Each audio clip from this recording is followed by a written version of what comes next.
Bonjour, je suis Delphine Bérin-Durand, je suis coach pour les professionnels en action et coach pour les jeunes éclairés. Aujourd'hui, je vais vous parler du cerveau. Savez-vous que notre cerveau est un muscle et à ce titre, il a des réactions. Alors certaines réactions sont ancrées, sont très anciennes, ce sont des réflexes et c'est difficile de les modifier. En revanche, la bonne nouvelle, c'est de savoir que nos comportements, nos choix, nos actions influencent les réactions d'une partie de notre cerveau. Et donc aujourd'hui, j'ai envie de vous partager 3 pistes qui vont permettre de modifier ces réactions et de vous permettre de vous sentir mieux et de vous épanouir. C'est parti. La première piste que je vous partage, c'est de tester des nouveautés.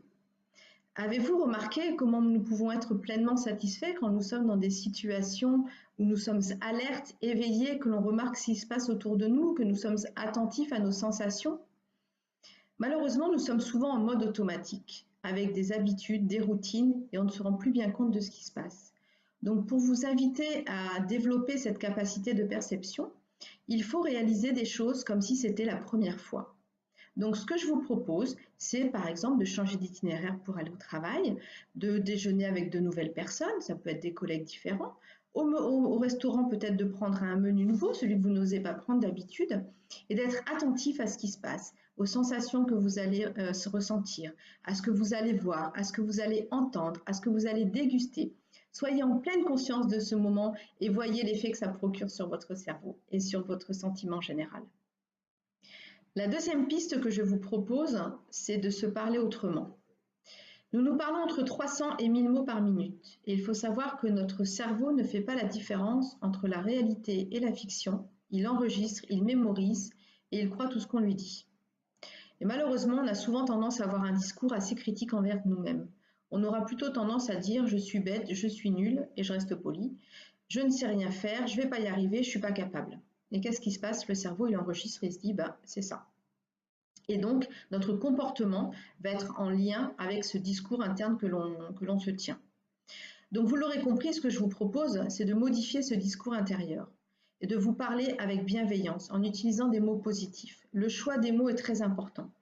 Savez-vous que des études ont été faites et elles ont démontré que les sportifs qui s'auto-encouragent gagnent plus de compétition que ceux qui ne le font pas? Alors, ce que je vous invite à faire, c'est vraiment à choisir les mots que vous utilisez pour parler de vous-même. Utilisez des mots positifs, encourageants, motivants et croyants, vous bien entendu. La troisième piste que je vous propose, c'est de s'émerveiller. En effet, face à de la beauté ou à de l'enchantement, notre cerveau libère de la sérotonine, et la sérotonine, elle est aussi appelée l'hormone du bonheur. C'est elle qui nous permet d'être heureux, satisfaits, généreux, altruistes, de nous sentir bien. Alors, qu'est-ce que ça veut dire s'émerveiller? Eh bien, c'est vivre une expérience positive, j'aurais même envie de dire positive plus, dans laquelle il va se passer quelque chose qui nous dépasse. Ça peut être, par exemple, face à la nature, face à une œuvre d'art, par rapport à des personnes avec qui on serait. Voilà, on va ressentir des sensations, il va se passer quelque chose de particulier. Donc, ce que je vous invite à faire, c'est vraiment d'être très attentif à ce qui se passe autour de vous. C'est en lien avec la première piste. Et de vraiment prendre conscience quand finalement, il y a des choses un petit peu particulières, pas forcément extraordinaires, mais en tout cas d'en prendre conscience et de libérer cette sérotonine.